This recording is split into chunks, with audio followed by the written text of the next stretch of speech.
tuangalie katika nafsi zetu tunapoomba uzima wa milele. Oh God, oh my Father, blessed is your name, blessed is your presence, blessed are your angels, blessed are those who believe in you and those who believe in your name. As we begin this psalm, be the beginner, oh Lord Almighty Father. Na katika jina la Yesu Kristo tunaomba na hata kuamini. Amen. Pigia Yesu. Nataka uchukue Biblia na pale kuandika ili tuende pamoja.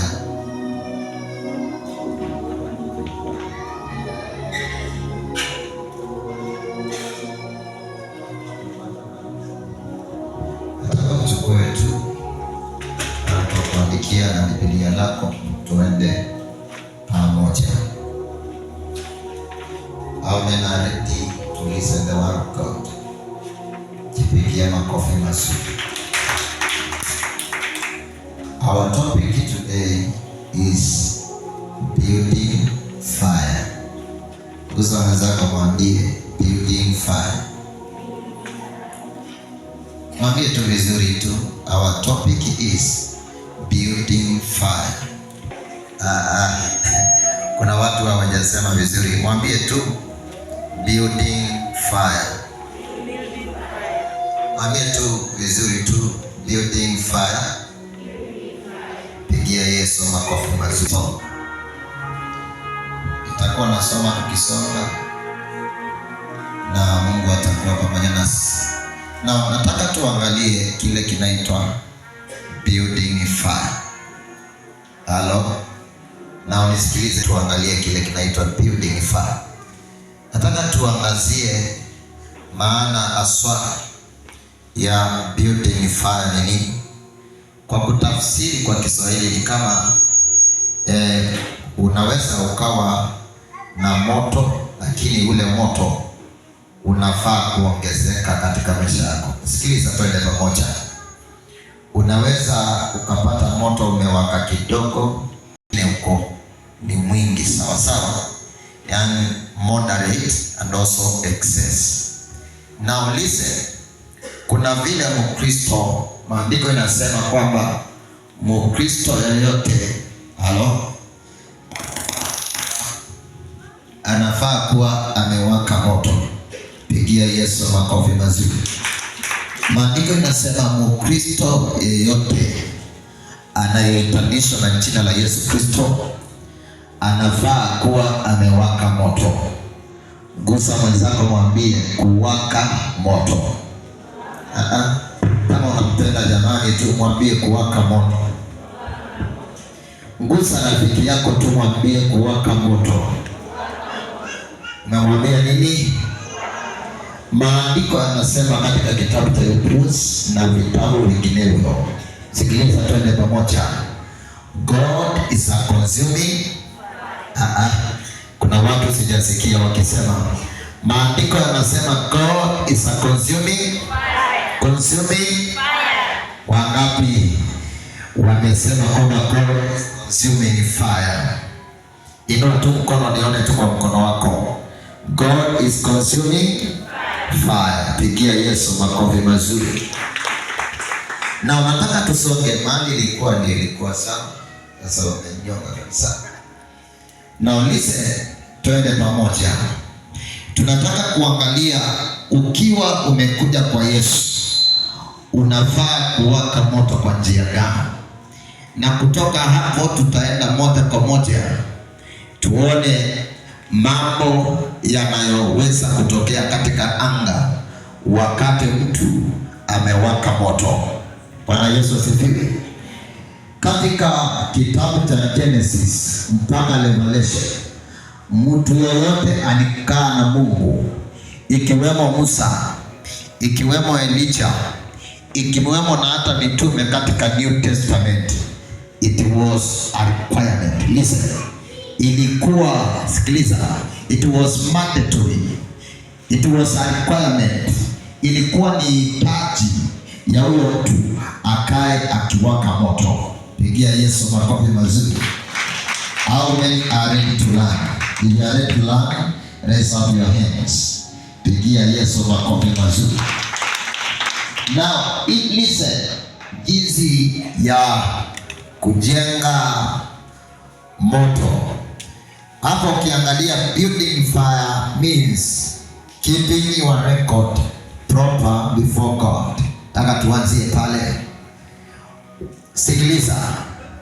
Wakati umekuja kwa Yesu, kuna kile, sikiliza, kuna kile Mungu Baba akiwa juu mbinguni anataka aone kwako, na hiyo tunaita record. Bwana Yesu asifiwe.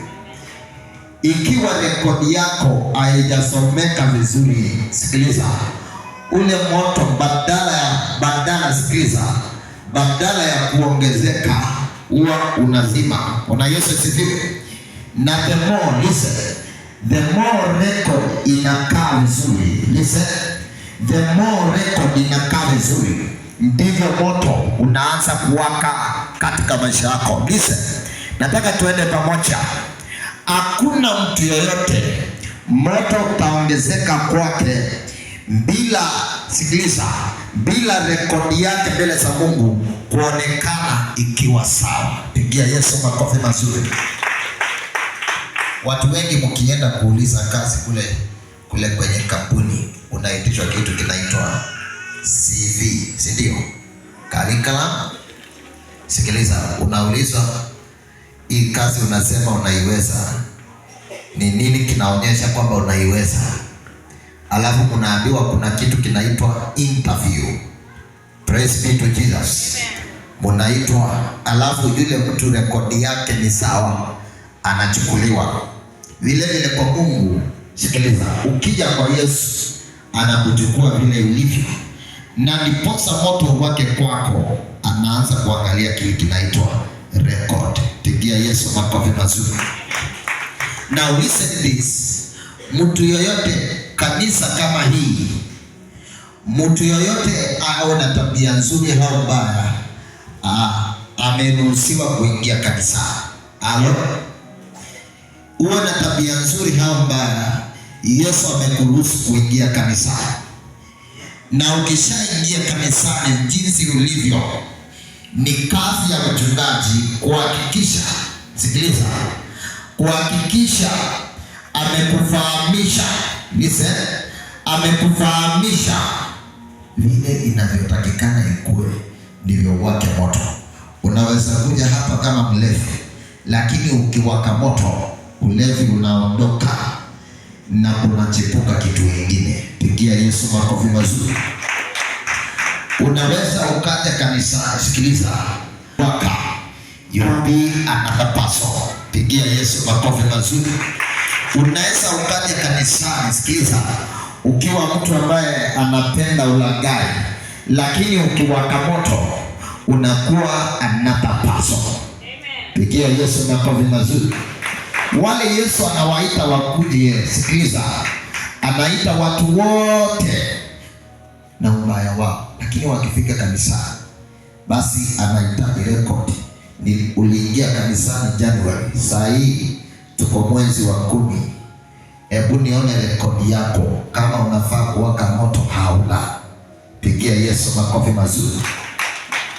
Na nataka kupeana example, njia ambazo tunaweza sema Mungu akikuangalia kwa unafaa uwake moto. Njia ya kwanza, ikiwa unakuja kanisa, kazi kama hii ya Mungu, huwa unatoa matoleo kwa ajili ya kazi ya Mungu. Sikiliza, hiyo ni record unaweka mbele za Mungu. Pigia Yesu makofi mazuri. Ikiwa tangu uingie kanisa hii, Jehova Nisi, Mungu wa Israeli, akiwa mbinguni akitazama, akifanya nini?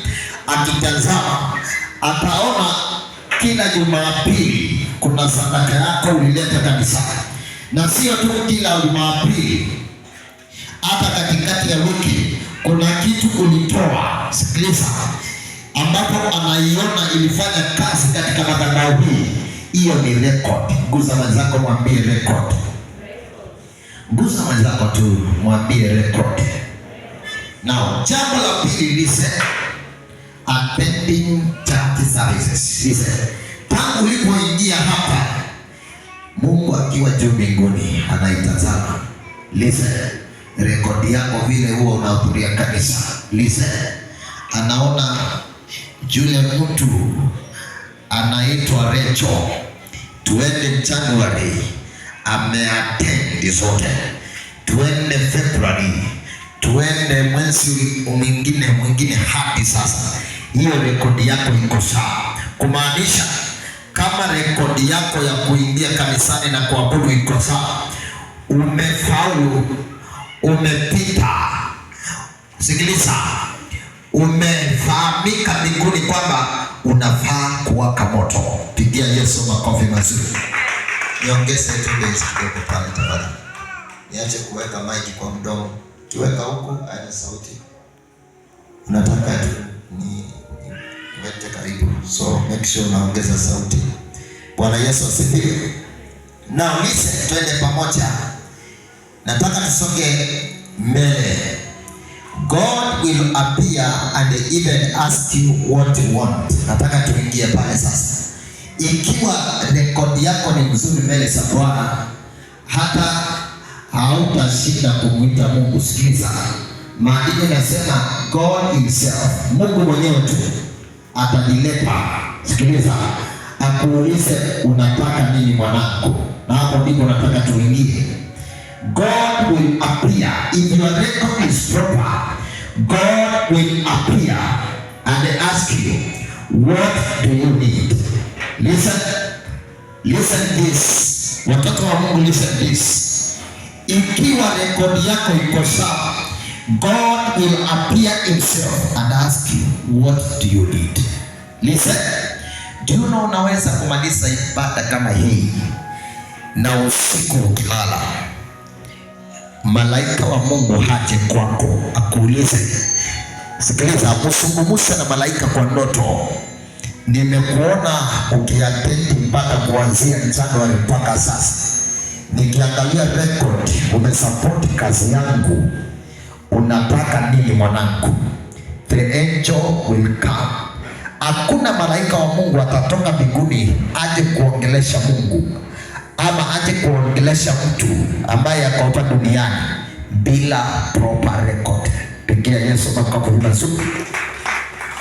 Ikiwa Wakristo wanahitaji, sikiliza, Mungu aje akuulize unataka nini, your record must be proper. Musa mtu mwambie proper. Now, nataka tuingie ndani. Maana watu wanauliza, when God will appear to me.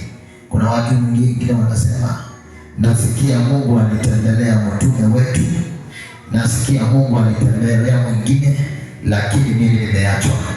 Nao nataka ujifunze kutoka kwa Mungu na kutoka kwa Roho wa Bwana, na utaelewa vyema. Pigia Yesu makofi mazuri. Na nataka tuingie katika Biblia. Katika Biblia, the book of First King, unaandika the book of First King, the book of First King chapter number 3. Pigia Yesu makofi mazuri. First Kings chapter number 3, 1 to 15. Utaenda kusoma baadaye 1 to 15. Pigia Yesu makofi mazuri. Kama uko na Biblia tufungua hapa. Wafalme wa kwanza kifungu cha 3, 1 to 15. Na kwa sababu ya muda nitafundisha tu, baadaye utasoma. Na listen this, nataka tuende pamoja. Maandiko inasema kulikuwa na mwanaume alikuwa anaitwa Solomon. Kusomeza kama mwambie tu Solomon. So kulikuwa na mwanaume ambapo alikuwa anaitwa Solomon. Bwana Yesu asifiwe. Watu wanamfahamu Solomon ni kwamba alikuwa na wake wengi na mali. Lakini leo nataka tufahamu kwa njia tofauti. So kulikuwa na mwanaume tulikuwa tunamuita ama anaitwa Solomon. Pigia Yesu makofi mazuri. Maandiko yanasema alimuoa msichana wa mfalme ambapo mfalme anaitwa Farao, the daughters of Pharaoh, ama Pharaoh's daughter. Pigia Yesu makofi mazuri. Nimesema Solomon alioa msichana wa mfalme mmoja ambapo anajulikana dunia yote, Farao. Alishindia huyo msichana akamuoa. Maandiko inasema alipokuwa, wakati alimuoa, maandiko yanasema Solomon hakuwa amejenga nyumba. Sikiliza, yani hakuwa na pahali pa kupeleka msichana. Kwa hivyo kile alifanya, alichukua yule msichana akampeleka kwa nyumba ya babake Daudi, the city, sikiliza, the city of David. Bwana Yesu asifiwe. Ama Daudi akampeleka kule. Na listen, nataka tuende pamoja. Wakati yule mtu alimpeleka kule kwa babake Daudi, listen, kuna kitu alifanya. Alianza kujenga kanisa la Mungu. Sikiliza, twende pamoja. Na akaanza kujenga ukuta wa Yerusalemu, the wall of Jerusalem. Na maandiko yanasema alianza kujenga nyumba la Mungu na akaanza kujenga ukuta wa Yerusalemu na vile vile akijenga nyumba yake. Pigia Yesu makofi mazuri. Na wakati huo watu walikuwa wanapeleka sadaka zao mahali tunaita Gibeon. Bwana Yesu asifiwe. Enda na mimi, ukiona namaliza unachukua ingine, tunaenda kwa haraka tafadhali. Na listen, wakati ile tu, sikiliza, watu walikuwa wanapeleka sadaka mahali tunaita Gibeon. Pigia Yesu makofi mazuri. Watu walikuwa wanapeleka sadaka zao mahali palikuwa panaitwa Gibeon. Nataka tuende kwa haraka. Na Daudi alimpenda Mungu na alitembea kwa hali ya kufuata amri za baba yake Daudi. Na usikiliza, sheria za Daudi zilikuwa ni sheria za kumwabudu Mungu. Kwa hiyo Solomon alimpenda Mungu na alipenda kufuata sheria za baba yake Daudi. Pigia Yesu makofi mazuri. Na Daudi ama David alikuwa anatoa sadaka zake ama matoleo yake kule Gibeon. Yule Solomon alipojua vile babake anafanya, maandiko inasema alianza pia kufanya vile. Pigia Yesu makofi mazuri. Kwa hiyo pale tunamwona huyu mfalme ambapo anaitwa Solomon anafanya vitu vitatu. Kitu cha kwanza, anatoa sadaka zake kule Gibeon. Sikiliza. Na kitu cha pili, anapenda amri za Mungu. Na kitu cha tatu, alimpenda Mungu. Pigia Yesu makofi mazuri. Now listen this. This is Gibeon. My daughter anaandika kidogo wrong spelling. Is Gibeon, tunaona kwa Biblia. So now listen. Maandiko inasema yale matoleo Solomon alitoa, thousands of offerings. Bwana Yesu asifiwe. Thousands of offerings. Na alifuata amri za Mungu. Sikiliza, twende pamoja. Kuna watu wakija kwa Mungu, listen this, wakipatia Mungu 100, wanaamini kwamba Mungu awatendee kupitia hiyo tu matoleo ya 100. Now listen, kuna watu wakija kanisani once, wanaamini kwamba nimeenda kanisani mara moja basi Mungu anitendee. Now listen, twende pamoja. Maandiko inasema Solomon alienda mara mingi. Sikiliza, katika dhehebu lile la Gibeon. Maandiko inasema nao alitoa sadaka zisizohesabika.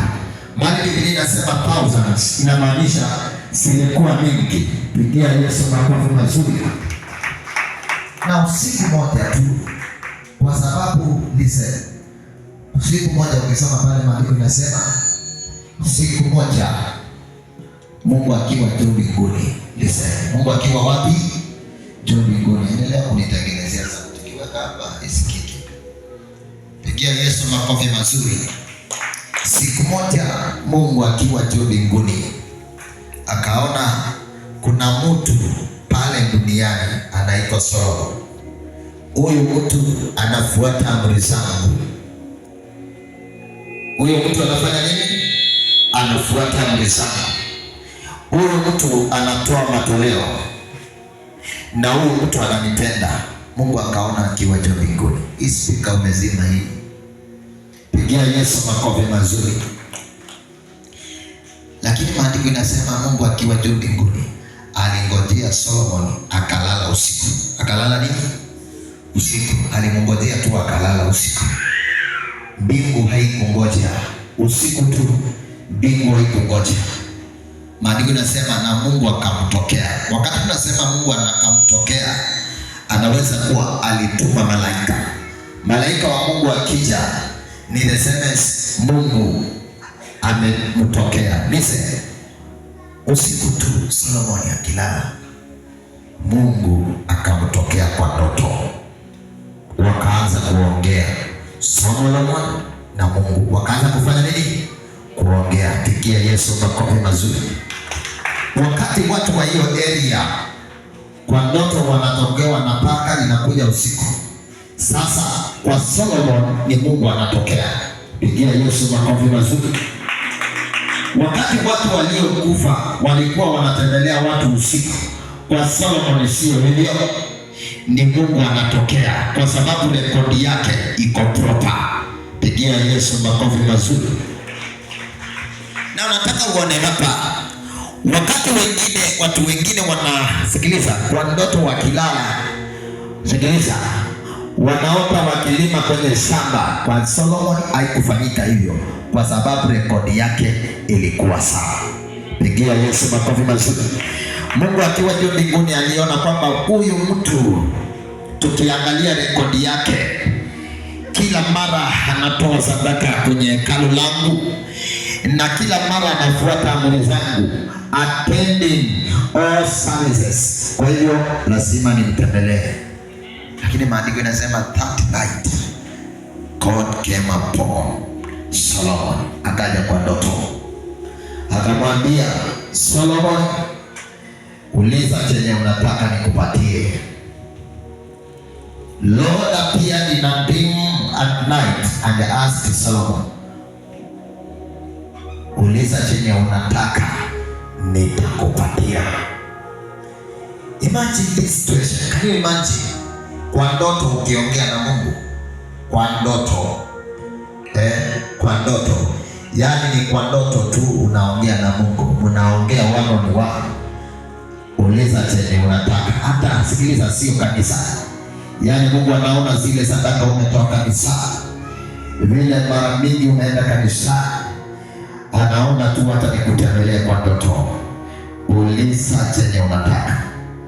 Hao meno vile disana. Listen, wangapi wanatamani tu siku moja Mungu awatokee, hawaulize unataka nini? Can I see with your hands? Wangapi tu wanatamani siku moja Mungu awatokee tu kwa ndoto, awaulize unataka nini? Sema utakacho. As you desire, may the Lord grant you. As you desire, may the Lord grant you. Na maandiko inasema katika ndoto kukakuwa na kile tunaita mahojiano, conversation. Unataka nini Solomon? Unataka nini? Don't you know? Listen Shadrach. Siku moja tu Mungu akutokea kwa ndoto. Nimekuona mara mingi kabisa. Tukiangalia idadi ya matoleo yako kanisa iko sawa. Shadrach, uliza utakacho. Utamwambia unataka nini? Solomon alimwambia Mungu kwa ndoto, Mungu, kile ninataka tu nipatie wisdom. Lakini pale maandiko inasema kwa lugha ya Kiingereza, give me understanding heart. Bwana Yesu asifiwe. Yaani moyo unaoweza kuelewa na kutatua mambo. Pigia Yesu makofi mazuri. Wakaendelea kuulizana maswali. Mungu akamwambia, kile umeuliza kimenifurahisha. Listen. Mungu akamwambia, kile umeuliza kimenifurahisha. Maana hujauliza utajiri. Sikiliza. Hujauliza chochote kile kiko duniani. Umesema tu ninataka tu unipatie hekima ya moyoni. Hekima ya moyoni, yani the art of understanding. Pigia Yesu makofi mazuri. Na nataka tuone pale, uone kile kilifanyika. Alipokuwa anazungumza na Mungu akamwambia, mimi ni mfanyakazi wako. Give me understanding art to judge your people. Nipatie moyo wa kuelewa to judge your people. Mungu akamwambia, I am pleased with your speech. Yani katika ndoto tu, I am pleased with your speech. Yani angalia hii conversation vile inakuwa mzuri. Yani unaongea kwa Mungu tu na Mungu, naongea tu kwa ndoto na Mungu. Mungu anakuambia tu nimependezwa na vile unaongea. Wakati wengine wanarusha miguu kwa kitanda sababu Mungu amekuja usiku, Solomon is very quiet talking with God. Wakati watu wanaona wakiwa kwenye mazishi wanazika watu, Solomon is just quiet speaking with God. Akiulizwa unataka nini, maandiko inasema listen, twende pamoja. Unaenda ingine, sio hii ile bado. Bwana Yesu asifiwe. Pigia Yesu makofi mazuri. Unamsaidia kupanga, maana wewe ndio mwandishi. Pigia Yesu makofi mazuri. Hii hatujamaliza. Speech pleased God and he was given wisdom and understanding art. Pigia Yesu makofi mazuri. Now guess what? Listen to this. Guess what? Haputakupewa. Listen. After kusukumuza na Mungu wanasukumuza. Sikiliza. Mungu Solomon anamwambia Mungu, mimi ni mtoto mdogo, umenifanya nikuwe mfalme, ndio maana nimeomba unipe, sikiliza, hekima ya moyo. Now listen. Do you know Solomon alikuwa mtoto mdogo akitembelewa na Mungu katika ndoto. Was young. Listen. Alikuwa mtoto mdogo. Akamwambia Mungu, ninahitaji kuongoza watu wengi, kwa hivyo niwe hekima. Listen this, twende pamoja. When you try to listen, ukifikiria ni kama Solomon alikuwa mjinga. Listen, twende pamoja, maana alikuwa mtoto mdogo. Ni kama kusema, listen, twende pamoja. Ni kama, listen, ni kama kusema wewe, ama wale wangapi watoto wako shuleni hapa? Inua mkono kama uko shuleni. Uko shuleni. Ni kama usiku ukilala, Mungu akukujia usiku, akwambie mwanangu, ninaona record shuleni yote ni hii, lakini leo nakupa understanding. Ukiamka, unaamka ukiongea Kiingereza. Ukifika shuleni kwa gate ukiongelesha mwalimu, unamwambia mayai si. Listen. Wakati ule mwingine ulikuwa unamwambia mayai gate hii, lakini Kiingereza inabadilika. One night. Maana ulikutana na Mungu. Bwana Yesu asifiwe. Excuse me. Bwana Yesu asifiwe. Alafu unaongezea Kiingereza mzito hapo mbele. Maana usiku kuna kitu kilifanyika. Ukifika kwa darasa, mkipatiwa listen, an exercise to do, listen, unapata yote na anakuuliza nini imefanyika. Kumbe overnight God gave you knowledge. Praise be to Jesus. Wazazi mlio hapa, ikiwa wewe utapenda Mungu, siku moja unaweza kutana na Mungu tu overnight, usiku mmoja. Listen, Mungu akuulize unataka nini, unaongea, alafu usiku huo tu anakuongelesha, anakuambia mtoto wako mahali alipo tu asubuhi ataenda interview na atakuwa na kazi. Amesumbuka miaka 5, but because of your proper record, God communicates, and one night it changes your family. Pigia Yesu makofi mazuri. Basi Solomon aliamuka. Baada ya kuamuka, kesi kaanza kukuja. Kukaja wanawake wawili ambao ni malaya. Maandiko yanasema walikuwa wanalala kwenye kitanda moja, lakini wote walipata mimba safari moja, wakazaa safari moja. Sio kama walipata usiku moja, but maandiko yanasema wote walizaa mara moja, wanawake wawili malaya. Bwana Yesu asifiwe. Mmoja akalalia mtoto wake usiku akafa, mwingine akabaki. Pigia Yesu makofi mazuri. Naona watu wakiniangalia wakiniuliza, kwani malaya anazaa? Ndio, si ni mwanadamu? Bwana Yesu asifiwe. Na ulise twende pamoja.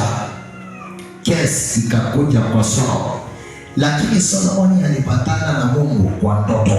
Ile hekima alipatana nayo kwa ndoto. Sasa kesi imekuja, anaitatua bila wasiwasi. Bwana Yesu asifiwe. Anasema tuleteni kisu, ni lete upanga nipasue. Anaona huyu mwanamke hataki kulia, so huyu mtoto si wake. Yule analia mtoto ndio wake. Pigia Yesu makofi mazuri. Na listen, nini ilifanya Mungu amtembelee Solomon kwa ndoto?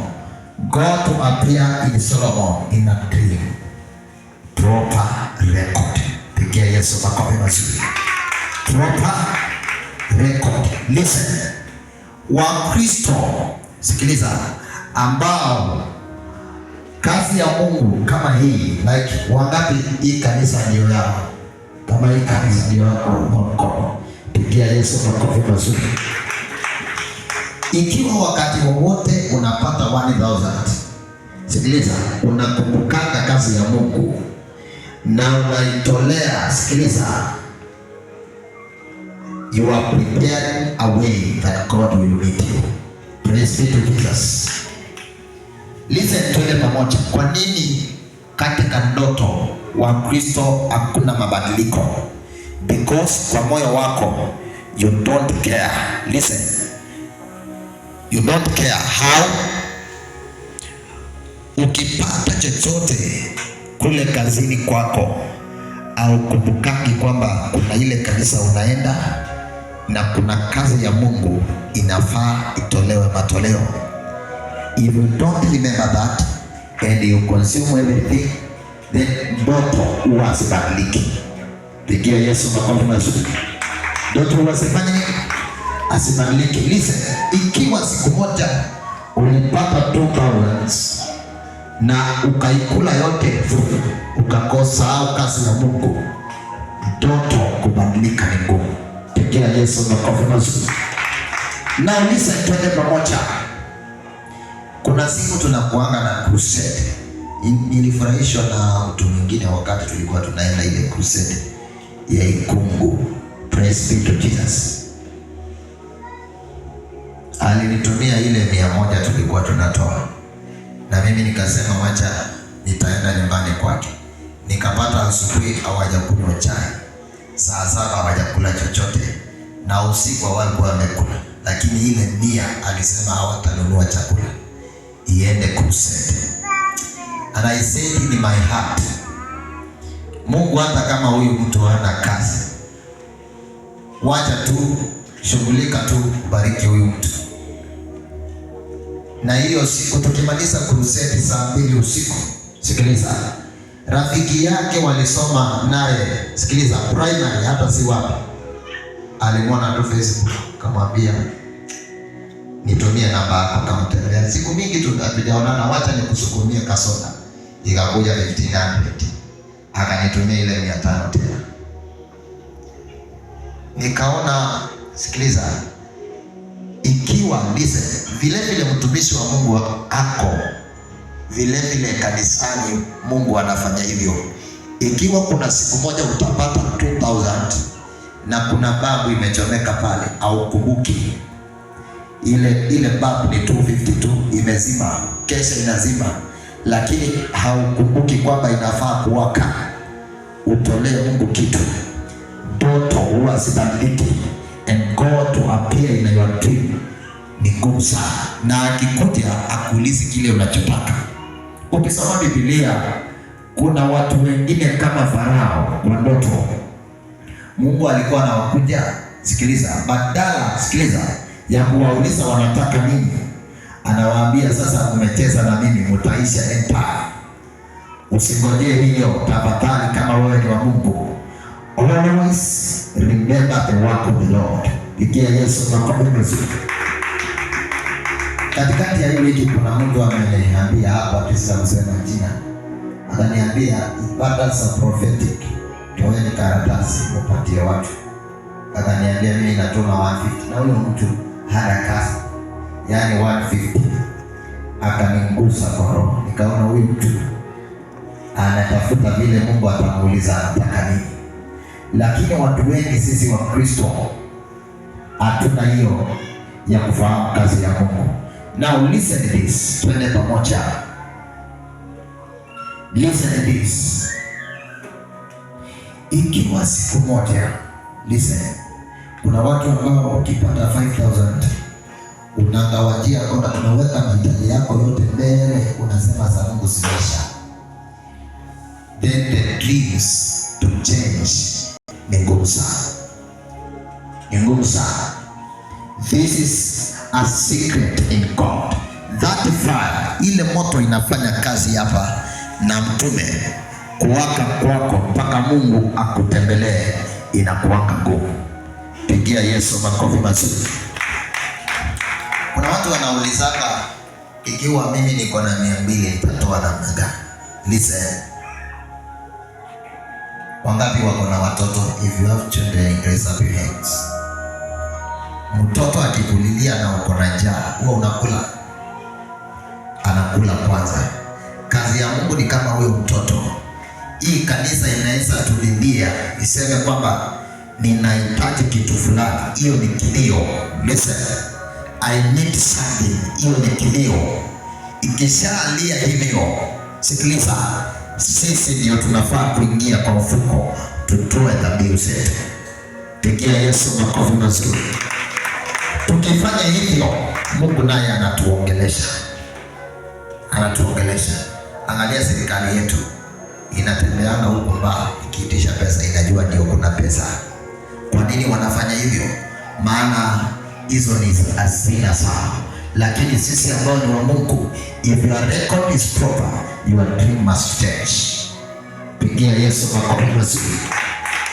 Kuna watu wanauliza, mbona Mungu hakuona Solomon akiwa na prostitute, malaya? Kuna vitu unaweza fanyia Mungu Mungu akose kuangalia ile sauti baya, kwanza aconcentrate na ile sauti nzuri. Mungu hakuangalia hapa ati Solomon siku zijazo anaweza kuwa na malaya wengi. No. Unasemanga ni wangapi? 700. Ni wengi. Ni kama aliwekelewa. Hiyo ni kama alifanya nini?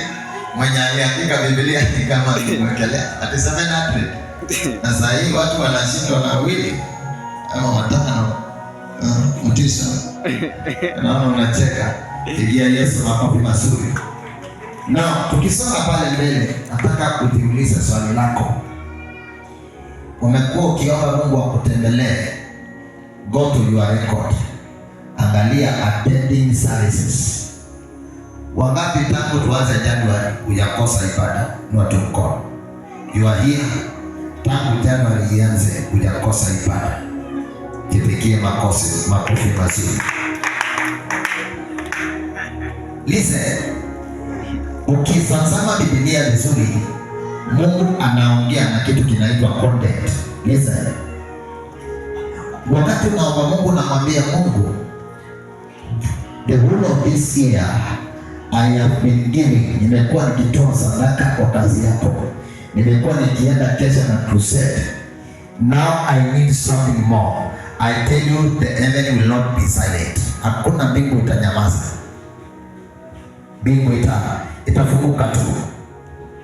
Mimi nikijiangalia maisha yangu, nilianza kuhubiri wakati hata singenunua kiatu. Na nakumbuka siku nyingine nililima kibarua ya kulima 1200. Sikiliza, zote kabisa nikatumia katika kuhubiri.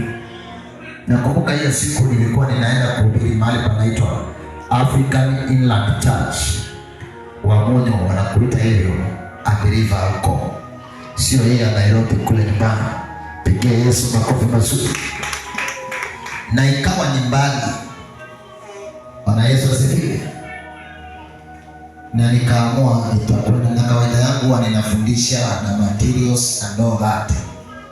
Nikatumia ile pesa yote kwenda kumaliza kuhubiri. Kanisa ikaambiwa kile ulichonacho leta hapa. Nikapatiwa 150 na 1200 zinaisha. Nikamwambia pastor, hii nataka upatie watoto wa Sunday school. Niliamua hiyo siku sitachukua chochote, wacha nitoke hivi. And I got out, nikarudi. Lakini nikiwa kwa njia, Bwana Yesu asifiwe, nikapatwa na kiu sana. Nikaingia, wale wanajua Kilumilo, nikaingia kwa hoteli. Nikasema nisaidiwe na maji. Mwenye hoteli akaniambia, you look tired. Nini, umechapwa na watu? Nikamwambia hapana, nimetoka kuhubiri. Na hujakula? Hapana. Hebu tuende kwako. Alikuwa na motorbike. Tukaenda kwake. Kuku ikachinjwa na wakauza mbuzi moja, nikapatiwa. Nakumbuka vizuri ilitoka 1400. Nikaweka. Akachukua ile motorbike akanipeleka mpaka kwa gate. Akaniuliza, hapa ndio kwako, kaa pale. And that was it. Nilipofika nyumbani nikajiuliza maswali. Ningekuwa nimekwama na kutolea Mungu hangenionekania. Pigia Yesu makofi mazuri.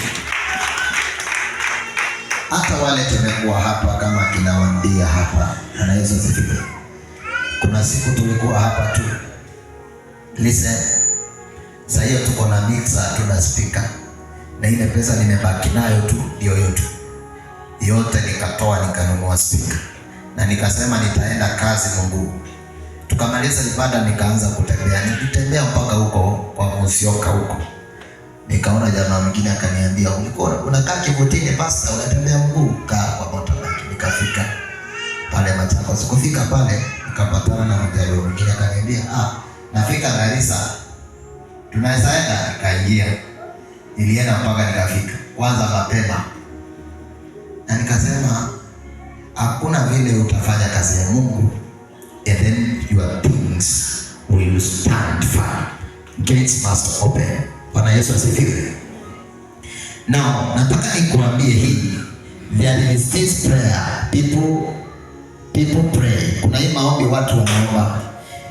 Ninafungua milango ya baraka. That prayer without offering, it doesn't work. Mimi naeleza like my example. Nilipomaliza chuo kikuu cha Nairobi, nilisimama pale sokoni, not sokoni, market town Nairobi. Nikamwambia Mungu, I have been faithful in giving. This is my certificate. Nahitaji kazi. 3 hours nilikuwa nimepata kazi bila hata registration. Kwa nini hii ilifanyika? Because whatever you are telling God is quite true. Bwana Yesu asifiwe. Pigia Yesu makofi mazuri. Kuna mtu pia aliniuliza, hizi viti naweza pelekea fundi nitazitengeneza? Nikamwambia ndio. Nikamuuliza na uko na pesa? Akaniambia kanisa itatengeneza. Kanisa ni nani? Kanisa ni wewe na mimi. In fact, listen. When you are seeking God help you, speak, pray with a content. Bwana Yesu asifiwe. Wale ambao sahii hamna kazi na rekodi yako iko sawa, listen. Hii wiki haitaisha bila kazi. Pigia Yesu makofi mazuri. Nataka tusonge mbele ndio uone. Leta ile nyingine. Weka hiyo chini. Nataka tusonge hapo mbele. Namba 2, hapo ndipo nataka uone. Namba 2, nataka uone hapa.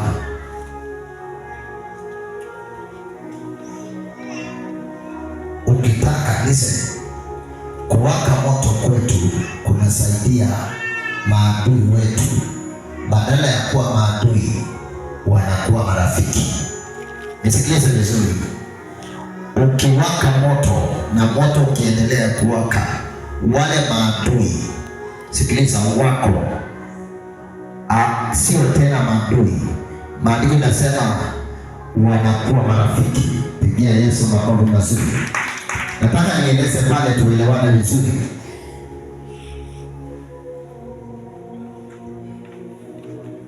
Kila mtu hapa ako na yule mtu amtakiani vizuri, si ndio? Kuna watu wanakuona ukitembea kwa barabara, anasema huu mwaka utaisha, utakufa tu.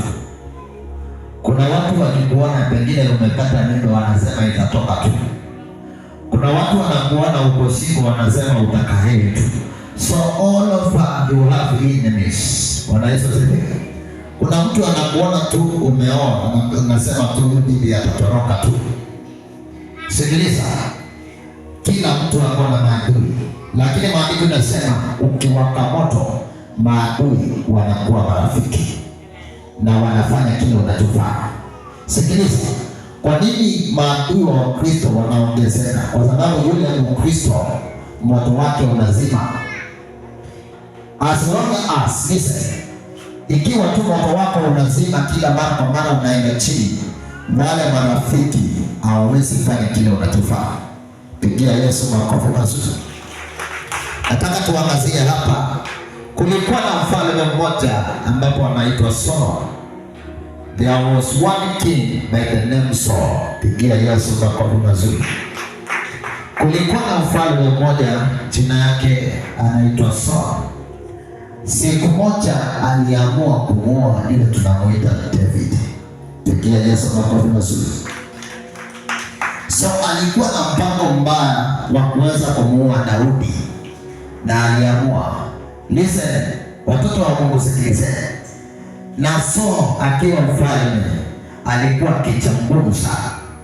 Aliona kwamba Daudi ameenda katika vita, ameua Wafilisti wote wakaisha, na akaleta sifa nzuri kwa Israeli. Bwana Yesu asifiwe. Alienda kwa vita, akavieka Philistines wote, akaleta sifa nzuri kwa Israeli. Pigia Yesu makofi mazuri. Lakini hii kitu ikawa inamsumbua Saul. Mbona huyu Daudi ako na hekima na uwezo wa kufanya hivyo? Maandiko yanasema Daudi alifanya kazi katika serikali ya Sauli. Bwana Yesu asifiwe. Na katika serikali yake kulikuwa na mwanaume ambapo ni mtoto wa Saul, alikuwa anaitwa Jonathan. Pigia Yesu makofi mazuri. Jonathan alikuwa ni rafiki mzuri sana wa Daudi. Walikuwa marafiki. Daudi, listen, na Solomon walikuwa marafiki, na wote walikuwa wanafanya kazi kwenye serikali ya Sauli, Saul, the king of Israel. Ni kama hapa uko na marafiki tu. Basi katika ufalme wa Sauli kulikuwa na marafiki wawili walikuwa wanapendana, Jonathan and David. David and wote walikuwa marafiki. Pigia Yesu makofi mazuri. Na siku moja tu mtu wa kisirani ni wa kisirani tu. Sauli akaamka siku moja akasema, I must finish this man by the name David. Lazima nimuoe. Akaita messengers, akaita wafanyikazi wake messengers, akawaambia, sasa nataka kumaliza David, muende sasa kumalize, ama muniletee mumalize. Lakini rafiki yake Jonathan akasikia vile babake amesema. Unajua kila mtu anajua babake vile alivyo. Pigia Yesu makofi mazuri. Jonathan alijua baba yangu Saul akisema kitu lazima afanye. Nisipomficha Daudi ataisha. Listen to this. Jonathan alimfahamu babake vizuri. Hakajua nisipomficha. Listen, if I don't hide, David will die. Akamwita rafiki yake Daudi akamwambia, basi ni lazima tukufiche, maana kimeumana. Tutakuficha mpaka nimalize kuongea na baba yangu Saul ama Sauli. Pigia Yesu makofi mazuri. Maandiko inasema akafichwa usiku wote, akafichwa. Jonathan akaenda akamwongelesha babake. Babake akamwambia, akaenda babake akamwambia, unajua Daudi amefanya vita akashinda, akatuletea sifa nzuri. Ukimuua damu yake ni innocent. Ukimuua damu yake ni innocent. Ni kama mchawi aamue kukuroga wakati akona paa ya kukumaliza tu. Bible inasema Shadrach is innocent. Listen this. Ni kama mchawi akiamua, hawa mwenye mapepo akiamua kukutoa kafara, Bible inasema tu damu ya kijana, damu ya mtoto is innocent. Bwana atolewe kafara na huyu mtu ni innocent. Tukia Yesu makofi mazuri. Yaani listen, kuna kitu kinashangaza hapa. Listen. Yaani rekodi ya David kwenye vita ameshinda. Kwa Mungu ako sawa. Mbona auawe? Ni kama tu kama kuna mtu ambapo ameamua kukutoa kafara mwezi na mwezi wa Desemba na Novemba. Listen. Bingu ikiangalia rekodi yako inasema, jamani Josephine, rekodi yake iko sawa. Akitolewa kafara, sikiliza, that blood, hiyo damu haifai hivyo. Lakini kuna wengine rekodi ikitolewa hivyo tu, bingu inasema inafaa na ni baya. Pigia Yesu makofi mazuri. Ikiwa siku moja mtu ataamua akutoe kafara, listen, siku moja Shadrach, siku moja mtu aamue kutoa kafara kule kwa mapepo na wachawi na waganga. Nasikianga kuna wengine waganga wanaita mtu kwa kioo. Yaani ukiitwa Richard, ukiitwa Yesu, mwingine akiitwa Sara, unaitwa kwa kioo tu. Hata mganga anaangalia naona ni innocent. Macho yake tu inakataa, anasema huyo hatutaki. Lakini ukiitwa Sara, unaonekana kwa kioo. Rekodi yake mganga anaangalia rekodi yako, anaona kwa Mungu mmekosana kitambo. Januari yote umekuja wazi kabisa. Nini umefanyia Mungu kutoka Januari mpaka sasa hivi? Mapato yako unakulanga wewe na watoto wako, wewe na your neighbor, lakini kwa Mungu hakuna chochote umefanya. So Mungu anaona akutetea asikutetee. Ikiwa hauna mchungaji wa kusimama kwa pengo, unatolewa kafara. Kukaa tunasikia tu kimeumana, ueleweki, moto umezima. Pigia Yesu makofi mazuri. Wangapi sasa tuko pamoja mpaka hapo? Lakini Jonathan akamwambia Daudi jifiche. Akamwongelesha babake Sauli kwamba haifai, akajificha. Wakaelewana. Saul akasema mimi nimeacha, lakini alimdanganya mtoto wake, akamwambia nimeacha kuoa, na ilikuwa uongo. Listen this. Listen this. Listen this. Sikiliza hii, ndiposa uweze kuelewa. Kukatokea vita sasa, Wafilisti wakakuja tena. Basi Daudi akaitwa, akaambiwa sasa kumetokea vita. Akaenda tena akashinda. Aliposhinda, Sauli akaudika sana, mbona huyu anashinda? Akamuita kwa nyumba yake. Na bahati, sikiliza, pale kwa nyumba, listen this, angalia hii. Alipokuwa pale kwa nyumba alikuwa na mkuki. Listen this, kakuta nipatie yule mfagio pale niweze kuonyesha run quickly. Pigia Yesu makofi mazuri. Angalia hapa ni kuonyesha run faster. Pale kwa nyumba walikuwa wawili.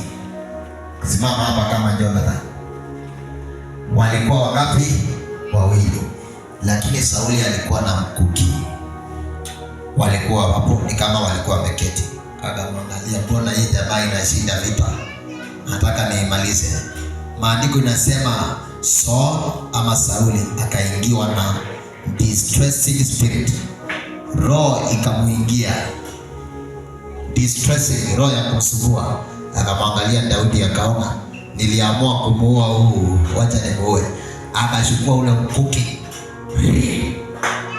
Maandiko inasema, unajua Daudi alikuwa anajua vita, akaepa, ikagonga ukuta na akakimbia. Uwezi kimbia? Akakimbia akaenda. Bwana Yesu asifiwe. Akaenda sana. Maandiko inasema alitoroka usiku. Alitoroka usiku. Na brother, hii sauti kidogo inanifinya kwa shingo, sijui kwa koo. Tafanya namna gani? Now listen this. Usiku tu akatoroka akaenda zake. Anakimbia na usiku. Usiku. Jamani, kuna watu wabaya. Yaani mko wawili na mtu, hata wale ambao mnaolewa, kama mume wako anaingia na hii spirit, unatokea uko pale tu usikie kofi moja unatoka usiku. Distressing spirit ikamuingia tu usiku. Daudi akakimbia akaenda kwa nyumba yake. Akapata mke wake. Na mke wake umechoka. Na mke wake alikuwa anaitwa Michelle. Bwana Yesu asifiwe. Jamani, kuna wanawake wazuri hapa. Akaingia akamwelezea, akamwambia basi ni sawa, lakini mke wake alikuwa na report kwamba ni usiku, lakini ni kama kulikuwa na simu, ni kama alipigiwa na simu na Jonathan, akaambiwa kama Daudi amekuja pale, mwambie achomoke usiku, maana hakuna mahali angepitia. Maandiko yanasema, unajua Daudi alikuwa anajua vita, nyumba yake alijenga vizuri, akajenga dirisha anaweza kutokea. Maandiko yanasema usiku huo tu, listen. Na ni kama mke wa Daudi alikuwa mkubwa. Maandiko yanasema akamchukua akampitisha kwa dirisha. Na zingine ni vizuri kuoa mwanamke ambaye kwa na nguvu. Alimchukua akampitisha kwa dirisha. Na wale ambao wanaume mnajenga nyumba, jenga dirisha unaweza pitia. Ndio kikiumana unapitishwa. Pigia Yesu makofi mazuri. So alipitishwa tu kwa hiyo dirisha. Na mwanamke huyu anaitwa Michelle. Kwa kitanda, maandiko yanasema akachukua image akailalisha pale, na akachukua ngozi ya mbuzi akaiweka kwa kichwa, na akamweka kama Daudi mume wake kwa kitanda ya malazi. Kwa kitanda ya malazi. Walipokuja akawaambia ako mgonjwa, amegojeka, na kuta ashaenda. Wakarudi ndio wanaona amegojeka kweli. Lakini hao wanawake wenye hekima ni wazuri. Unalalisha kitu kwa bed alafu unasema amegojeka. Wengine pigana kule sokoni alafu ukuje, ama uteteshwe sokoni ukuje. Ukija kutafutwa ama vile mchukue leo kuja kutafutwa, anasema angalau wale yani mchukue hata ana maana. Hiyo sio hekima. Ladies and young girls, ni vizuri kuchunga mume wako. Pigia Yesu makofi mazuri. Na listen, nataka twende pamoja ndio uweze kuona. Akatoroka usiku. Alipotoroka usiku, maandiko yanasema Daudi ni kwamba alikuwa anajua kukimbia. Alienda usiku huo, akaenda mji unaitwa Rama. Je, mwenzako Rama? Akaenda Rama. Alipofika Rama, akampata mtumishi wa Mungu anaitwa Samuel. Pigia Yesu makofi mazuri. Anaitwa nani? Samuel. Maandiko yanasema Daudi akamwelezea mtumishi wa Mungu kilichotendeka. Wengine wakitafutwa na watu wawaue, badala ya kwenda kwa mtumishi wa Mungu wanaendanga kwa wakanga. Sema I am sorry. I am sorry twice. Pigia Yesu makofi mazuri. Maandiko inasema naye Samuel mtumishi wa Mungu alikuwa na hekima ya kiroho. Maandiko inasema wakatoka Rama wakaenda Nayot. Sio Nairobi, Nayot ama Nayoth ukitaka kutamka hivyo. Walienda pale wakaanza kuomba, wakaanza kutabiri. Na usikiliza, wakati huo tu Sauli alikuwa na kichwa Saul stamp in mind.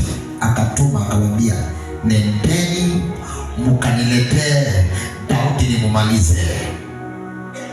Akatuma kikosi cha kwanza kikaenda. Kilipofika mahali walikuwa wanaomba, maandiko yanasema wakiwa pale, Spirit ya Mungu, sikiliza, Spirit ya Mungu ikatoka mbinguni ikawaingia wale walikuwa wanakuja kumchukua Daudi. Yaani imagine adui anakuja kukamate. Wakati anakukamata, badala ya kukamate, Spirit ya Mungu ikaingia kwao. Maandiko yanasema wote wakaanza kutabiri. Saul akaona wamekawia, akaita kikosi cha pili, messengers. Akawaambia mtindo ni ule wetu. Endeni tena mkaniletee Daudi mpaka nimalizane naye. Walipokwenda wakafika Rama, wakafika Naoti. Sikiliza. Walipofika wakapata Samuel akiongoza maombi wakitabiri. Kitambo wajue Daudi ako kwenye mkutano, ndio ile roho ya Mungu ikaingia ndani yao ikawakamata kama wakaanza kutabiri. Daudi akaona, Saul akaona wamechelewa, akatuma kikosi cha tatu mpaka Naoti. Walipofika wakapata Samuel anaongoza maombi ya kutabiri. Maandiko yanasema na Spirit ya Mungu ikawashukia, wakaanza kutabiri. Kumbe ibada imekuwa na watu wengi, maana walikuwa wachache. Kikosi cha kwanza kimekamatwa na roho, wote wanatabiri. Kikosi cha pili wanakamatwa na roho, wote wanatabiri. Kikosi cha tatu, Saul akaona mimi siwezi tuma, mimi naenda mwenyewe. Hao vikosi vitatu ni kama aliona Daudi vile anajua vita, kuna uwezekano wamemaliza wote, wacha nijipeleke mwenyewe. Maandiko inasema akaenda akimtafuta, akafika kwa bibi yake Daudi Mishe. Akauliza Mishe, mbona mlidanganya? Why did you deceive me? Mishe akamwambia, ni hivyo tu, nilikudanganya ni hivyo tu. Akaona hata haribu wakati na bibi yake. Akasumbuka sasa. Listen, akasumbuka. Akafika Rama. Akauliza tu, wapi yule jamaa alimaliza Philistines? Ninataka kumaliza. Ako wapi? Mfalme ameongea ni kama Ruto akuja hapa aulize chifu ako wapi, nataka kumaliza. Utaona akakuta anasema anakaa kwa hiyo ofisi sababu unaongoa Ruto. Maana ukikosa kuongea kwa jeshi unapewa kofi moja mbili, unarudishwa hivi back forward back. Unasema sikilizeni. Hata akupale. Nakumbuka kule Kakamega kuna watu wengine walikuja wakitafuta bwana wa mtu, wakapata bibi, wakapea mkofi tatu, akasema yule mnatafuta ako chini ya kitanda, chukueni mwende naye. Lakini maandiko inasema akaambiwa, yule unatafuta Daudi alienda na Samuel wako kule Nahoth ama Nahoth Edeni kule. Akaenda fasta. Alipofika akaona yule ni Samuel, yule ni Daudi. Wale ni messengers wa kwanza, messengers wa pili, messengers wa tatu. Ni kama aliamua kuleta vita. Maandiko inasema faster. Sema faster. Faster, mbingu ikafunguka. Roho ya Mungu ikaingia ndani yake. Badala sasa akamate Daudi, wakaanza kutabiri rapu kati mashamba. Sasa wameanza kutabiri. Sasa hakuna adui. Samuel anatabiri, Daudi anatabiri, messengers wanatabiri, kikosi cha kwanza kinatabiri, cha pili kinatabiri, cha tatu kinatabiri, wote mpaka Saul. Maandiko inasema na watu wa kijiji walipoona Saul mfalme anatabiri, wakaulizana, kwani Saul pia amekuwa nabii? Maana anatabiri. Na mpango wa kumuua Daudi kaisha kabisa. Pigia Yesu makofi mazuri. Now listen, the fire, moto uliokuwa ndani ya Daudi haungeruhusu auawe. Listen, moto uliokuwa ndani ya Daudi haungeruhusu auawe, hata kama ni mfalme haungeruhusu. Listen to this, children of God. Ikiwa uko mwaminifu katika madhabahu hii, listen. Yule mtu tu unasikianga akupendi, siku moja unaweza msalimia kama fasta hii. Siku moja unaweza msalimia sokoni, akwambie na hizi kitu kimeingia ndani yako. Sasa hiyo anaweza kukuambia umebarikiwa, because the spirit, moto ulio ndani yako, ukisalimia watu lazima moto ushuke kwao. Pigia Yesu makofi mazuri. I remember yule evangelist nilikuwa naye hapa kaenda zake. Nilipatana tu naye hapa soko, nikamsalimia. Akasheki, akatetemeka, akaketi, akawa member. That is pressure. Bwana Yesu asifiwe. Mwalimu, wakati nilienda kwako nilikwambia wacha tuimbe kidogo, tunaenda. Moto ukashuka, akagonga ile sofa set. Kuamka akaniambia nakuja sana. You see, listen. Pigia Yesu makofi mazuri. Listen. The spirit, moto ukiwaka ndani yako, maadui huwa wanakuwa marafiki na unawaambukiza moto wako kwao. Pigia Yesu makofi mazuri. Now listen. Mukitaka kufika eneo ya mtutuni ishe, listen, you must burn in fire. Amen. Wakati unasema nataka familia yetu ikudiwe Mungu na rekodi yako kabisa, tai ni kubahatisha tu, support ni kubahatisha, ukipata unakula yote. Fa ile roho, sikiliza, ya Mungu tapi kompasia na rabakata iko ndani yangu, kuwaka kwako ndio isaidie familia inakuanga na nguvu. Do you know why Christians are powerless without fire? Because they don't care what they do. Pigia Yesu makofi mazuri. They don't care. Now listen. Siku moja kuna mtu aliota katika ndoto. Listen. Akaota akiwa katika ndoto tu, akaona akiongea lugha za mbinguni, akifundisha malaika, akikomandi malaika. Akaja ananieleza, ananiambia nimeota hivi. Nikamuuliza, uko na miaka ngapi kanisa? Tukaangalia rekodi.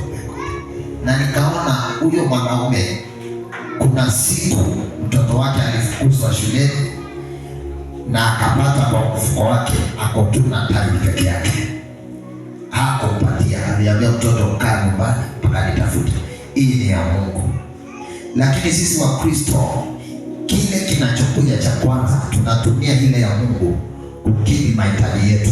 Moto huwa unaishi na maadui huwa wanapata nguvu. Listen to this.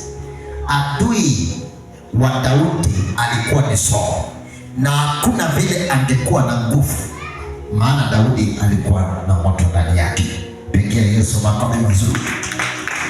Ninampenda Sauli, nampenda sana, sababu wakati anaambiwa vile kulivyo, anaambia Daudi twende haraka kwenye madhabahu kule Naoti, tukaanze kutabiri, tutawanasa tu.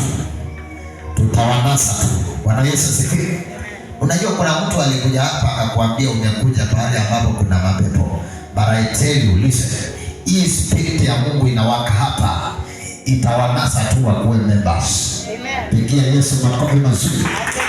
The Lord has been speaking to me that hii area, listen, hii area tutainasa tu, they shall be members.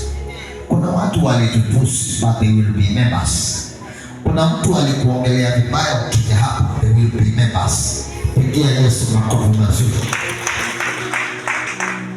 But ukitaka kufaulu na ukitaka familia zetu siweze kufaulu katika ushindi mkubwa, listen, your record must be proper. Pigia Yesu makofi mazuri. Can I tell you one thing? Listen this. Mimi siku moja, listen, nilibaki na 50 tu. 50 ni 50 kwa mfuko.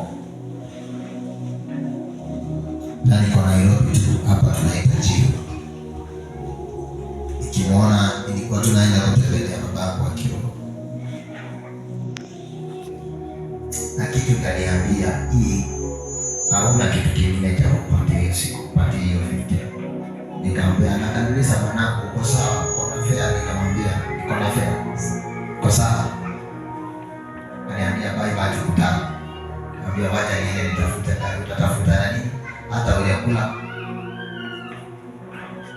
But guess what happened?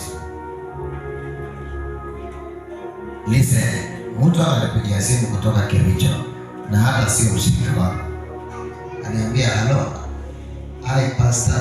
Kaambia hi. Aniambia hapana, hiyo ilikuwa wrong number. That's not my pastor. Nimefanya kumistake. Nikamwambia ni sawa. Akakata simu. Kidogo nikaona 25,000 zimeingia. Akapiga simu akaniambia nilipasi. Alikuwa anatuma bado. But guess what happened? Akaniambia lakini kwa sababu imelandi hapo, wewe tumia, nitaona vile nitafanya. Yaani usiku kesho yake akanipigia akaniambia usiku alikuwa anaota moto unawaka juu yake, moto unawaka.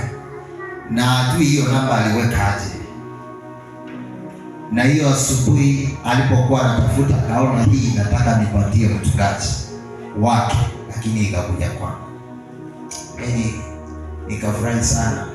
Aniambia chukua hiyo pesa, sio shida kwangu. Nikamwambia na mimi neema sio shida kwangu. Receive. Bwana Yesu asifiwe. Nikitoka hiyo Nairobi nikatumia babangu wa kilo 10,000. Akaniuliza, "Mbona hujanipea tukiwa pamoja, umenipea 50?" Nikamwambia usijali. Akijua sikuwa nayo atashangaa, akijua hii ni miujiza atashangaa. Now listen, Christians have no power. Why? Because they don't care about the God work. They don't care. They don't care. Listen, kusapoti kazi ya Mungu si lazima uwe na pesa mingi au kidogo.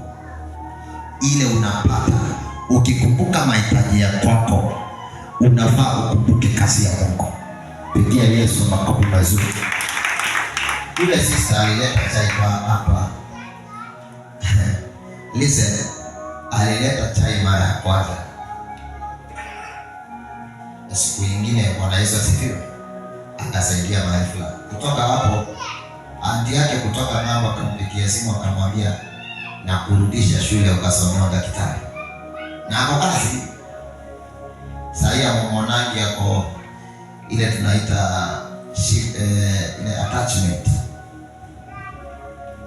Ndio anaendelea nayo mpaka sasa.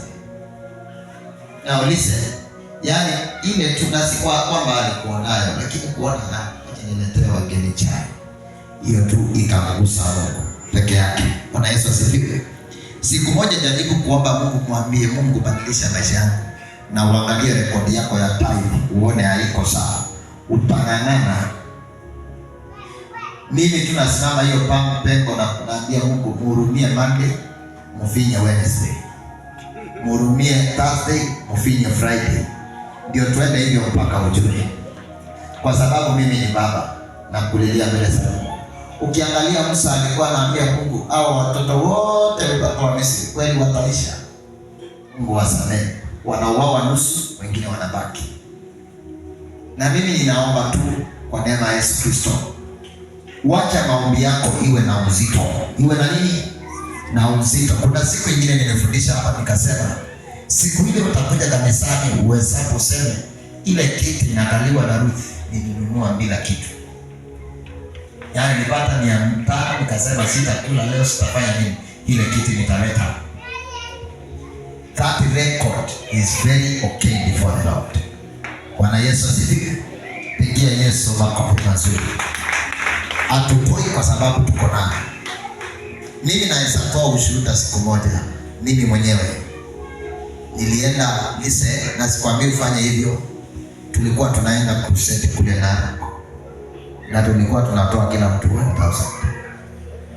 Na mimi nikasema kwa moyo nitatoa 10,000. Nilikuwa nafanya pale Tandale group kama nikaomba advance, nikatoa 10,000. So wakati walileta Nissan, nikasema hii Nissan nasimamia peke yangu kwenda naweka mafuta alafu nalipa driver. Na bado ninaenda. Tukaenda. Wakati tulikuwa kule, Bwana Yesu asifiwe, watu wanaona ninaombea watu, nafanya hivi wanaanguka wote. Yule pastor mwingine tuko naye anafanya hivi, ananiambia mbona mimi sina neema? Adui wache hata kukuja physical kuombea watu, umeisha kwa pocket, hauna hata advance hakuna. Si kwa mahitaji yako. Sasa kile unaona hapa naimba, neema inashuka, unasema yenyewe niko kanisani. Ukijua ile gharama ni gharamika, ungelia. Na sasa kile ukiona tunaimba, tafadhali kuna kuanga na gharama. Hata kama utaki imba tu. Mtu amegharamika mbele za Mungu, ametoa sadaka, mchungaji wako amegharamika. Bwana Yesu asifiwe. Hapo hapa usiku na mchana, alafu wimbo ukiweka muziki unasimama. Sema Mungu nisaidie. Mama Mary, nimeweka muziki pale keyboard. Nimejaribu, nimetoa sadaka kila kitu, alafu nakwambia tuimbe neema ishuke. Wewe unasimama uniangalie. Mungu na atuhurumie. Pigia Yesu makofi mazuri. Pigia Yesu makofi mazuri. Na mimi ninaomba uwe na maombi iliyo na content kama Daudi. Ukisoma katika Biblia, kuna watu watumishi wa Mungu walikuwa Damascus. Bwana Yesu asifiwe. Ya mwisho iko wapi? Kuna watu walikuwa Damascus. Pigia Yesu makofi mazuri. Wakihubiri neno la Mungu. Sikiliza. Na kukawa na mwingine ambao tunamuita Saul. Huyu ni mtume Paul. Akiwa sasa anaenda kuwaua. You know what? Kwa sababu hao walikuwa Damascus wakiomba na wakihubiri, wako na fire ndani yao. Ile moto ilikuwa ndani yao, ilimkamata Paul kwa njia. And you listen this. This is wisdom. Listen this. Yani watu wako Damascus wanahubiri na wanaomba, mwingine anakuja kuoa. Ile moto ilishuka akiwa kwa njia. Akaanguka chini. Maana kuna watu wanaomba, kuna watu wako na fire. Listen this. Yani mtu anatoka anaenda kuwaua. Akiwa kwa njia kuna wengine, yani anaenda kuwaua maana ni adui. Lakini akiwa kwa njia kuna wengine wanaomba. Ile moto ilikuwa ndani yao. Inaombia kwa yule mtu kaisha. Kaanguka chini. Sasa hiyo anabebwa apelekwe Damascus. Yani akianguka pale kwenda Damascus, mahali kuna moto. Hata Saul kilipoumana mfalme wa Israeli alikwenda mahali kuna Samueli. Hapo kilipoumana alikwenda akasema, mimi sio vile mnadhani, mimi si muuaji, niko na roho, maana moto imempata. Pigia Yesu makofi mazuri. Alipoingiwa na moto, siku moja akaamua kwenda Roma. Akaamua kwenda katika mji wa Roma, akapitia juu ya maji, wakafika mahali ambapo kulikuwa na nyoka mwenye sumu hatari. Akaamua kumuua mkono. Hakujua anauma mtu aliye nafaa, anauma tu nyoka. Sumu haifanyi chochote because there is fire. Listen this. Siku moja jaribu upate kitu kinaitwa magonjwa, and you tell God, remember I have been doing this in your work. Ile crusade nilisimamisha kazi yangu, nikaenda na nikatoa pesa. Mbona maumivu niko nayo? God, listen, the fire will come upon you. Pigia Yesu makofi mazuri. Listen, ikiwa Wakristo watafanya kazi ya Mungu vile inavyohitajika, maadui huwa wanakamatwa na hii moto na wanakuwa marafiki kwetu. Pigia Yesu makofi mazuri. Siku zingine nakuja hapa, naanza kuwaombea, nachukuanga muda nachukua rekodi ya kanisa. Kama ninaanza na Sara, naandika Sara Isia nao God. Kuna vitu anaomba, kuna vitu anaitisha. Baba, ninaomba ukampatie hivi. Nikiwa naendelea kuomba hivyo, vision inakuja. Mungu ananiwekea hapo mbele ya rekodi yake, hizi vitu unaniitisha, unaona tutafanyaje? Naenda mwingine Kali, naenda mwingine Motisho, naenda mwingine, lakini nakwambia huwa ninang'ang'ana, naweza kufikia ninang'ang'ana. Zingine tu naambiwa ngoja, wait. Unasema nimpatie hiki, wait. This is the record. Crusade akuja na kutuambia, what do you want me to do? Sunday alienda kazini, hakuta ibada. What do you want me to do? Na ile kazi alifanya Sunday, hata hakutuma sadaka. Unataka nifanyaje? Mimi nabaki na machozi. Oh my Father. Unaonanga wachungaji wengine ambao wako kwa kiroho, wakianza kuimba unasikia wanaimba, oh Father, oh my Father. Au wanashindwa kutamka kile wanaona kwa vision. Maana wakianza kusema Mungu mpatie yule kile inaona record sio sana. Pigia Yesu makofi mazuri. Nataka kupeana mfano. Kuna mtu pale kwa babangu wa kiroho alikuja akiwa mlevi. Akasimama akasema, nililetwa na Apostle Daniel hapa. Aliniambia nikuje vile nilivyo na nijiunge na wao katika kazi. Na akasema mimi niliambiwa na Apostle Daniel nikuwe Asha nikiwa yule mlevi. Anakunywa sani asubuhi, anakuja akiwa Asha. Nasema analishwa pale mbele. Lakini guess what? Kila siku nilikuwa namwambia, ukiingia ukiwa mlevi, ili ya Mungu tumwambie Mungu, mimi vile nilivyo nichukue tu nikuwe wako. Mkitoa sadaka na kusupport kazi anafanya. Siku moja tulisema kuna kesha. Akaenda kaambia bibi yake, hiyo kesha nasimamia mkate na chai na utapeleka. Bibi yake alikuwa anapenda kanisa. Akachapa makofi akaambiwa utapeleka hiyo chai. Akatengeneza chai. Ni chai ama ndoa ishe. Chai ikatengenezwa kwa pamoja. Hapo pale ulete notes ya kuchangia bado. Lakini kutoka hiyo siku, usiku akiwa amelala vile huwa anaelezea, akiwa amelala akasikia kitanda ni kama inasumbuka, akasikia, scream, akaamka akasema nimeona Mungu hapa. Ako wapi? Naona Mungu. Kaambiwa na bibi yake, acha wazee ni zile pombe zako. Lakini tangu hiyo siku haja hii mesa pombe tena kesho. Wakati nakwambia ukija kwa Mungu ili uwake moto, begin to do his work. Begin to do his work. And you will see a different. Listen, wale ambao mnaanzisha biashara, wale ambao mnafanya biashara, Ukianzisha biashara, ambianga Mungu, hii biashara Mungu ni yangu na wewe. Ni yangu na wewe. Nikiuza 800 na kutoleanga kitu fulani, hii biashara ni yangu na wewe. Ikiisha tumeisha. Uone kama kuna Mungu atalala. There is no God who is going to sleep. Pigia Yesu makofi mazuri.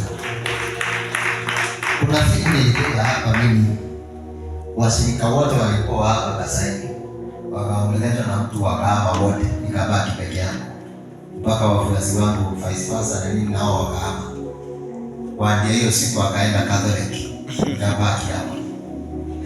Si nikampigia simu, amezima. The number you have tried is not in service. Na ilikuwa service jana, akaniambia rafiki, niko peke yangu. Hata sikuomba maombi, niliambia Mungu, if I'm not faithful, let this church die. If I'm faithful, let it.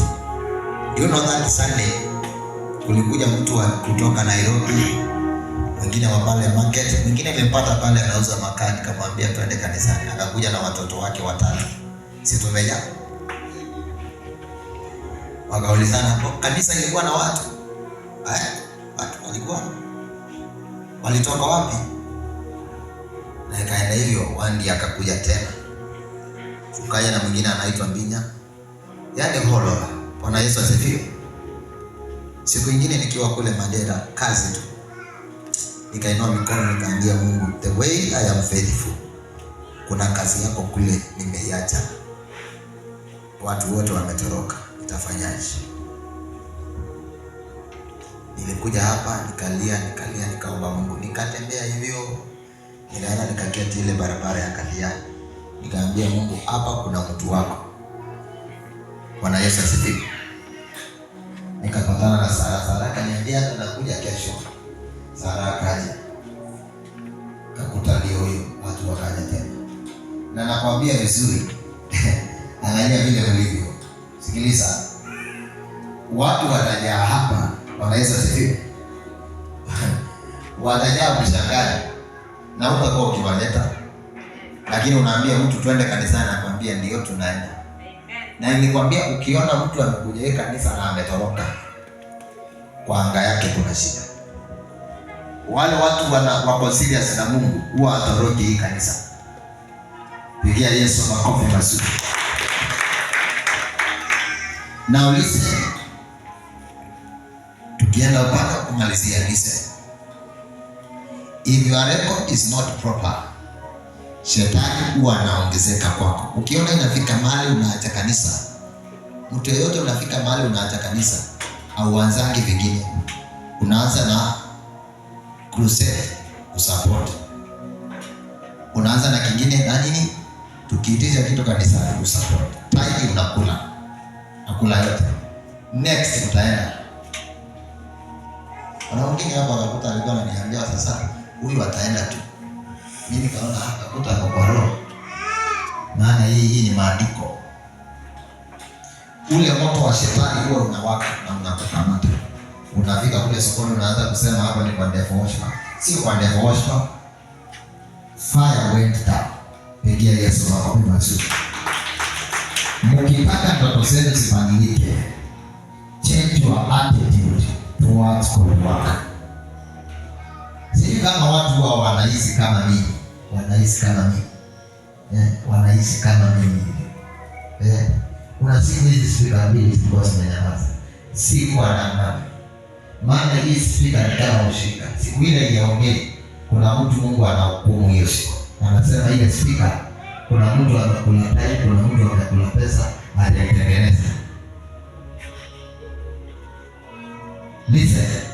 Wakati mtu anaimba hapa mbele na ana microphone, kuna mtu anafanya kazi yake. Wakati new member anaingia na ana kiti, kuna mtu anafanya kazi yake. Pigia Yesu makofi mazuri. Wakati kuna NPC kama ile, kuna mtu hajaleta kanisani. So listen, ukitaka kuwaka moto, look at your record before God. If your record is not proper, then you are done.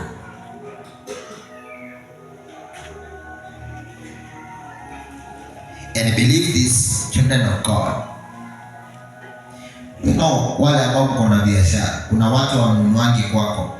But as long as you are faithful in this altar, as long as wewe ni mwaminifu kwa hii madhabahu, they will begin to buy. Ukiona customer mwambiage, ukimwona kama nikakuta mimi nimesupport kazi ya Mungu, kakuta anunua, ataenda hata atakuwa na auto anunua kwako. Anaona tu anakuja. But if you are not faithful, you tarmac. Kuna mtu aliniambia kwa Mungu anaweza akatumia shortcut ya kukubariki. God has no shortcut. In the Bible, God has no shortcut. Musa alikuwa na upendo wa kutetea watoto wa Israeli. Akaenda kwa Jethro, akapatana na Mungu. Anaweza sifiri. Maandiko yanasema alikaa kwa mtumishi wa Mungu akitenda kazi pale. And God was faithful to him.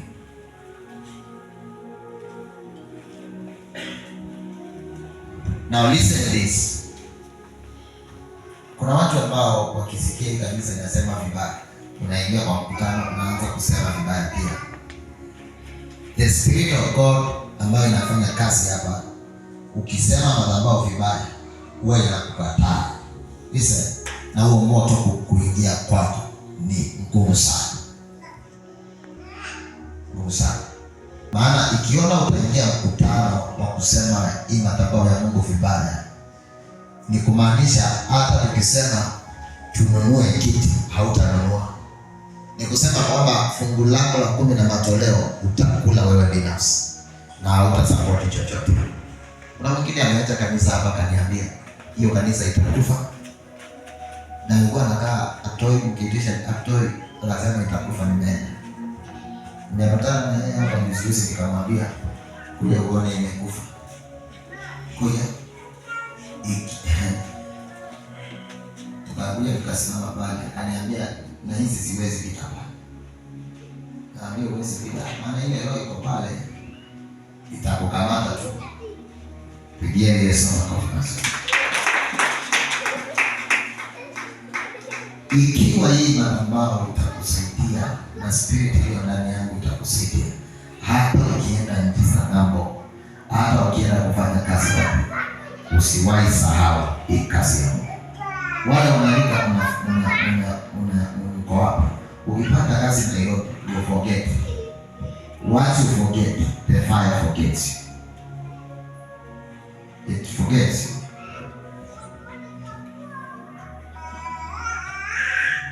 Kuna mwingine aliniambia, Pastor, si tununue gari ya crusade. Nikamwambia, kwa sasa mwanangu sina uwezo. Akaniambia mimi nitakuwa nikitoa 20 bob kila Sunday ya kununua gari. Tengeneza account. Nikamwambia nitatengeneza. Maana huyu mtu anaona 20 bob itafikia mahali ninunue gari. Sijui anatumia formula gani. But mimi nikakubali, nikasema it's okay. It's okay. Lakini nikasema Mungu, ikiwa utabariki yule mtu, ikiwa anaweza toa 20 bob, ukimbariki yule mtu, anaweza fanya kazi yako. Wanaweza sifiri. Kuna watu wanataka Mungu afanye hivyo. Listen hapa na tumaliza. Ikiwa utapatania ushinde kutoa tena, hata Mungu anajua hiyo 1K hautatoa. Anajua Yesu. Na usiku nikiwa nimelala, wale ndio wameniona status. Niliamka saa 8:30. Saa 9 mpaka asubuhi sijalala. Lakini kwa nini niliamka? Nilikuwa naona mtu ambaye ametumiwa pesa kwa pesa, alafu amepangia program ya mambo yake yote, hakuna tairi na hata hakuna kitu ya kanisa. Alafu mimi nilishtuka. Bwana Mungu, angalia huyu mtoto wako. Ndio huyu. Mwachilie sasa, ni mwachilie hata hii pesa asiwaitumiwa tena. Kuna nikaamka nikajipata ninalia kwa kitanda. Basi nikajiuliza swali moja, mbona huyu mtu amefundishwa kanisani, ako kanisani, mbona hapo hivi? Na nikaanza kuimba pale kwa nyumba. But guess this, hakuna Mungu apendi kubariki watu wake. Jiulize swali, ni nini kilifanya Mungu akamuite, sikiliza, Daudi kwa kichaka awe mfalme? Listen, maana alipenda kupeleka ibada mbele za Mungu. Bwana Yesu asifiwe. Ikiwa haupelekangi ibada mbele za Mungu, basi ni ngumu sana Mungu kutembea nawe. Can I tell you another thing here? Hao watu unawaona hapa hawakuji kanisani, hawafanyi nini? Nyinyi mkiwa faithful na mkitenda kazi ya Mungu inavyotakikana, they will join us. I tell you, kuna mtu hapa utakuja kuanzisha kazi hapa mtituni tu, na kazi zao ziishe, waandike na tuwaombe hivyo. Why? Because you are burning in fire. Lakini ikiwa Mungu atakupatia kazi kidogo, sikiliza, kama kuuza matunda, alafu 20 bob ya tari ni ngumu, 50 ya kusupport kazi ya Mungu ni ngumu. Mungu anahisi mgumu wa kukuinua. Pigia Yesu makofi mazuri. Nataka kufanya jambo la hekima. Tutatoa sadaka fungu la 10, alafu kutoka hapo nataka uambie Mungu, kuanzia leo naomba rekodi yangu ikuwe proper, ndio upandilishe mimi katika ndoto, na ufungue biashara yangu, ufungue kazi zangu, na nitasaidia kazi yako. Kile nitakuwa nikikuombea leo ni uwake moto. Bwana Yesu asifiwe. The fire to build in you, so that hata ugonjwa ukija, kama vile Paul aliumwa na nyoka, utaondoka wenyewe. Ukija ukame wa pesa, sikiliza, pesa sikutafute tu, sije kwako. Ukija ukame wa mvua, Mungu akubariki kwa njia nyingine. Rabika rabashange mazaya. Leo nataka nikuombee tu bani nifaa. Na nimekuwa tu nikiona kwa ndoto, na wakati nilikuwa naomba hapa, kuna watu waomeza hawako kazi. And you are here. Kabisa, can I see your hands? Uko hapa, wewe ni mwanamke, mume wako hayuko kazi. Kabisa, totally. Simama tu. Hayuko kazi totally. Anabahatisha tu.